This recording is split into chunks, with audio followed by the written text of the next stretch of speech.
नमस्कार सभी को मेरे चैनल में आप सभी का हार्दिक स्वागत है। आज मैं उपस्थित हूँ रविंद्रनाथ टैगोर द्वारा लिखित कहानी अंतिम प्यार। तो आइए इसका कथानक प्रारंभ करते हैं। आर्ट स्कूल के प्रोफेसर मनमोहन बाबू घर पर बैठे मित्रों के साथ मनोरंजन कर रहे थे।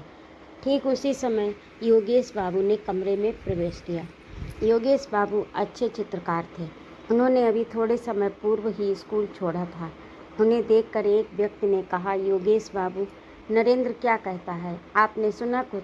योगेश बाबू ने आराम कुर्सी पर बैठकर पहले तो एक लंबी सांस ली, पश्चात बोले, क्या कहता है? नरेंद्र कहता है बंग प्रांत में उसकी कोटि का कोई भी चित्रकार इस समय नहीं है। ठीक है, अभी कल का छोकरा है ना, हम लोग तो जैसे आज तक घास छीलते रहे। झुंझलाकर योगेश बाबू ने कहा। जो लड़का बातें कर रहा था उसने कहा, केवल यही नहीं, नरेंद्र आपको भी सम्मान की दृष्टि से नहीं देखता।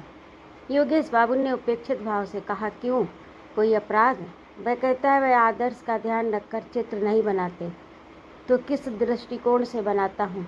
दृष्टिकोण रुपए के लिए। योगेश ने एक आंख बंद करके कहा, व्यर्थ। फिर आवेश में कान के पास से अपने अस्त व्यस्त बालों को ठीक कर बहुत देर तक मौन बैठा रहा। चीन का जो सबसे बड़ा चित्रकार हुआ है उसके बाल भी बहुत बड़े हैं।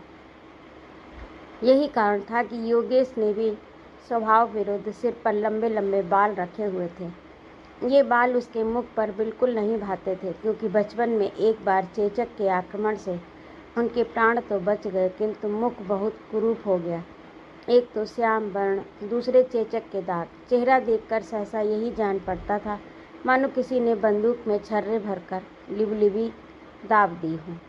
कमरे में जो लड़के बैठे थे योगेश बाबू को क्रोधित देखकर उसके सामने ही मुंह बंद करके हंस रहे थे।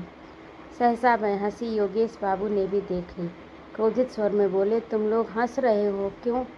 एक लड़के ने चाटुकारिता से जल्दी जल्दी कहा, नहीं महाशय, आपको क्रोध आए और हम लोग हंसे, ये भला कभी संभव हो सकता है? मैं समझ गया, अब अधिक चातुर्य की आवश्यकता नहीं। क्या तुम लोग ये कहना चाहते हो कि अब तक तुम सब दांत निकाल कर रो रहे थे? मैं ऐसा मूर्ख नहीं हूँ। यह कहकर उन्होंने आंखें बंद कर लीं।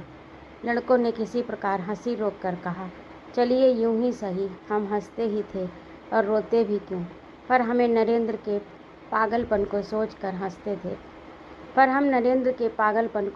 हंसते थे। वह देखो, मास्टर साहब के साथ नरेंद्र भी आ रहा है। मास्टर साहब के साथ नरेंद्र भी कमरे में आ गया। योगेश